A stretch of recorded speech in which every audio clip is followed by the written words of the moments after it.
बनाने के लिए बहुत ज़्यादा मेहनत भी लगती है, प्लानिंग भी लगती है, विजन भी लगता है, इम्प्रूवमेंट्स ऑन द स्पॉट भी लगती हैं। एक ओपन माइंडसेट चाहिए होता है, वो भी क्रिएटिव वाला, विदाउट एनी वरी। सिर्फ एक ही चीज़ का सिर्फ वो रहता है प्रेशर दिमाग के अंदर कि अच्छी से अच्छी चीज़ हम कैसे डिलीवर कर सकते हैं। मेकिंग ऑफ आरआरआर, सबको पता है मेरे आरआरआर के बारे में क्या सेंटिमेंट्स हैं। ये आरआरआर के बारे में नहीं है, ये मेकिंग ऑफ आरआरआर के बारे में है कि आरआरआर बनी कैसे और मेरा क्या टेक है राजा मौली ने जिस तरीके से इसको एक्सप्लेन किया है। पहले तो जो उनकी डॉक्यूमेंट्री आई थी बहुत हद तक ऐसा लग रहा था कि उसी का एक्सटेंडेड वर्जन साथ में शूट कर लिया होगा और इसको अलग तरीके से फिर रिलीज कर दिया गया। क्या रीजन है इसको अभी रिलीज करने का? क्योंकि अब उनकी सेकेंड मूवी जा रही है शूट के ऊपर, और वो भी इंटरनेशनल स्केल के ऊपर ही होगी, और महेश बाबू के साथ है वो, प्रियंका चोपड़ा भी उसके अंदर होंगी। तो क्यों ना जो ग्रेटनेस है उसको रिविजिट किया जाए। तो टाइमिंग मेरे ख्याल से सही है, और इसके बाद फिर वो 2 साल के लिए दिखने नहीं वाले, फिर दोबारा से बाहर आएंगे। और बहुत ही ग्रेट मार्केटर है, जिस तरीके का विजन है उतना ही अच्छा इनका मार्केटिंग का दिमाग भी चलता है कि कैसे इसको लेके जाया जा सकता है। पहले इनिशियली आरआरआर को बाहर कर दिया गया था ऑस्कर की रेस से, कैसे बैक डोर से टू टू टू करके ये पहुंच गए थे। बट हैविंग सेड दैट, ये होना भी चाहिए। अगर आपने बहुत ज्यादा मेहनत करी है तो आपको अपना कहते हैं ना कि जो मेरा हक का पैसा है पुष्पा लेके रहेगा, वैसे ही इन्होंने भी ले लिया। अब मेरा टेक ये है कि जितनी भी मेहनत यहाँ पर दिखाई गई है, आपको वीएफएक्स बताए गए हैं, आपको रामचरण का कैरेक्टर इंट्रोडक्शन जो था जिसमें क्लस्टरफोबिक फील आ गई थी वो कैसे शूट हुआ। फिर जब वो फायर था, वाटर जो था वो जो भीमा का रोल था वो किस तरीके से शूट हुआ था जूनियर एनटीआर के साथ, उसके लिए क्या क्या चीजें यूज हुई थी। काफी फैसिनेटिंग हो जाता है स्टोरी टेलिंग जब आपको ये पता चलता है कि साथ साथ में बहुत सारी चीजें आसपास नकली हैं, आपको सीजीआई का यूज कर रहे हो, वीएफएक्स का यूज कर रहे हो। तो एक्टर्स का जो रिस्पॉन्स टाइम होता है वो आई टू आई नहीं होता, वो किसी को देख के नहीं कर रहा है या किसी जानवर को देख के रिएक्ट नहीं कर रहा है, अलग अलग तरीके से कर रहा है। तो देख के अच्छा लगता है कि ये फिल्म मेकिंग किस तरीके से शेप अप होती है। और ये जो सब्जेक्ट है ये मैं राजा मौली की नजर से नहीं देख रहा था, मैं ये इस नजर से देख रहा था कि कोई भी जो फिल्म मेकर बड़ी फिल्में बनाता है, चाहे वो हॉलीवुड की मूवी हो, चाहे बॉलीवुड के अंदर हम बोले थोड़ी कॉम्प्लिकेटेड मूवी, ब्रह्मास्त्र हो गई, ये सारा उन लोगों ने भी सोचा होगा। बट कहाँ पर राजा मौली का एक एज है।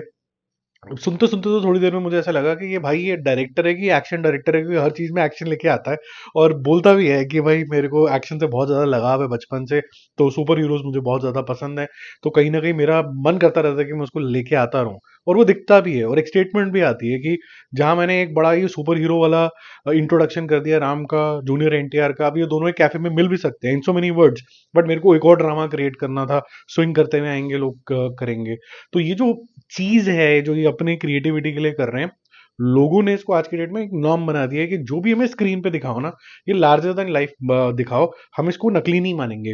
अभी अभी आजकल का जो समाज चल रहा है इसको हम बिल्कुल नकली नहीं मानेंगे, हम ये मानेंगे कि यार ये लार्जर देन लाइफ है, हमें इसी तरीके से इसको कंज्यूम करना है।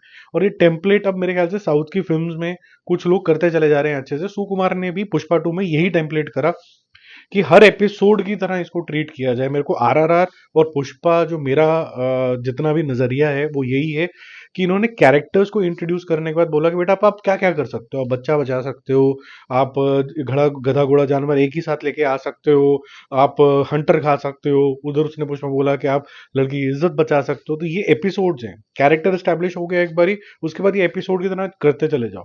ये जो जितने भी महान डायरेक्टर्स हैं आज के टाइम के हिसाब से ये बहुत बढ़िया काम कर रहे हैं, लेकिन एक शॉर्ट कमिंग हर एक के अंदर होती है, ये हर चीज को सीमलेसली स्टिच नहीं कर पाते हैं, जिसकी वजह से थोड़ा सा डिस्कनेक्ट थोड़े से गिने चुने ऑडियंसेस इंक्लूडिंग मी को रह गया। बट लार्जली लोग बोलते हैं कि क्यों वो बात करनी है, ये सब बहुत बढ़िया लग रहा है ना, अभी ठीक है एक सीन से दूसरे सीन में आ गए तो तुमको क्या की प्रॉब्लम है, हमें ठीक लग रहा है, तुमको ठीक लग रहा है तो लग रहा है। तो मोटे मोटे लेवल पे अगर आप एज अ विजनरी डायरेक्टर की बात करोगे कि वो किस तरीके से सोचता है, कैसे करता है, कैसे इंप्रूवमेंट प्लान्स लेके आता है, कैसे उसकी टीम काम करती है, कैसे ये शॉट वो शॉट होता है, I am sure Rohit Shetty की भी इंटेंट यही होती होगी। बट क्या होता है कि कौन कितना ब्रेव है, कौन कितने डिसीजन मेकिंग किस तरीके की कर पाता है। कुछ टाइम से पहले हम बोलते थे रोहित शेट्टी कितना ज्यादा इनोवेटिव है, हर पिक्चर 100 करोड़ 200 300 करोड़ हो जाती है, ये कैसे कर लिया इसने, क्या सही शूट किया है सूर्यवंशी का एंडिंग सीन। फिर हम बोलते हैं क्या चुलबुल पांडे का सीन कैसा कर लिया। तो समय के साथ जो इवॉल्व होता रहता है वो ग्लोबल प्लेटफॉर्म पे चला जाता है। जो नहीं करता उसके ऊपर पब्लिक क्वेश्चन मार्क करती है। हाँ, ये बात भी जरूर है कि सोशल मीडिया के अंदर अब फीडबैक्स तो रहे नहीं है, ट्रोलिंग शुरू हो जाती है। अभी जैसे इस वीडियो के अंदर भी कुछ पागल आ जाएंगे, लेकिन इसको RRR नहीं पसंद आई, इसको पुष्पा नहीं पसंद आई। मुझे वॉमिट आई दोनों को देख के। यार मेरी प्रॉब्लम है ना, तेरे को अच्छी लगी, तू भाई तू कर, तू गुरुद्वारे जाके मतलब जाके दान दे के आ और जाके पैरों में पड़ जा, चाटने लग जा किसी के पैर, मुझे क्या करना है किसी से। मुझे नहीं समझ में आई, तो दोबारा बोल रहा हूँ, नहीं आया, बिगाड़ ले जो बिगाड़ना है। अजीब बात है ये। हमेशा कमेंट आ जाएगा ये सब चीजें, वो मेरा पर्सपेक्टिव है और मैं आपको रीजन आपको बड़ा अच्छे से समझा रहा हूँ। मैंने अभी भी किसी को गाली नहीं दी है कि मैं किसी को गाली देके समझा रहा हूँ। मुझे सिर्फ एक ही चीज समझ में नहीं आती है कि ये जिस तरीके का स्टोरी टेलिंग स्टाइल है, वन टू अनदर, ये कैसे चला जाता है इसके बीच में कि रीजन गायब हो जाते हैं, इमोशन को एक्स्ट्रा कुक कर दिया जाता है। लेकिन ये चल रहा है अभी के हिसाब से, तो what you can be happy about as neutral critic और something is that these movies are making money, the industry is growing. इससे क्या होगा, और चीजें जो हैं और मूवीज बनेंगी, सबको काम मिलेगा, तो आप उस इंडस्ट्री के लिए खुश हो सकते हो। लेकिन एज रिस्पॉन्सिबल क्रिटिक्स आप ये वॉइस भी करोगे कि यार ये परफेक्ट सिनेमा नहीं है, या आप थोड़ा सा अगर इसके अंदर और ढंग से अगर इसको फीडबैक को फीडबैक की तरह ले लो, तो आप सोचो क्या मेजमराइजिंग चीज निकल के आ जाएगी। आपके इमोशंस ये वो सब तरीके का जुड़ के आएगा। मैं तारीफ करूंगा संदीप रेड्डी वांगा की, वो रीजनिंग, इमोशन, एक्शन जो भी आप बोलो, वो बहुत स्ट्रांग तरीके से नेट करता है। आप वो कैरेक्टर को जाने नहीं देता, छोड़ता ही नहीं है वो कैरेक्टर को। वो काफी बढ़िया मेरे को लगा। और पुष्पा 1 भी मुझे उसी जोन के अंदर लगी थी। पुष्पा 2 में it was all over the place. Sorry, RRR मेरे साथ कनेक्ट ही नहीं करी, गधा घोड़ा सब कुछ ही हो रहा था उसके अंदर। ऐसा लग रहा था कि राजा मौली साहब का, जहां बाहुबली अनटचेबल टाइप की मूवी होती है ना, उसको टच ही कोई नहीं कर सकता, इतना हाई ऑन इमोशन, इतनी अच्छी connectivity, but at the same time ये ऑल ओवर द प्लेस। कुछ भी हो रहा था इसके अंदर, जो मन में है वो हो रहा था।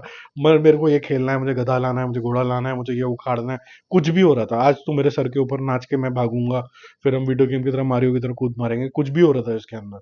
फिर उसके बाद मैं किसी के कपड़े लेके भाग जाऊंगा। तो ये जो चीजें हैं, मेरे ख्याल से थोड़ा सा ध्यान देना चाहिए कि रीजन आउट वेल। एक सीन से दूसरे सीन का मतलब ये नहीं है कि आप सिर्फ उसी सीन के ऊपर गौर करो, बीच वाले के ऊपर भी करो। तो जब इस पूरे एपिसोड को आप सुनोगे, ये ऐसे डायरेक्टर्स हैं जिनकी फैसिनेशन बहुत ज्यादा स्ट्रांग हो जाएगी। वो उस सीन के अंदर इतना घुस जाएंगे, लेकिन एक सीन से दूसरे सीन की जो ट्रांजिशन है, वो भी थोड़ा सा मेरे ख्याल से मिस आउट कर रहे हैं। That's an improvement area. जिसको गाली देनी है वो कमेंट बॉक्स में डाल के चला जाए। जिसको लगे कि थोड़ा सा सेंसिबल बात है, तो वो अप्रिशिएट कर ले, थम्स अप दे दे। बाकी जयराम जी की जो आपको करना है करो, बाय बाय।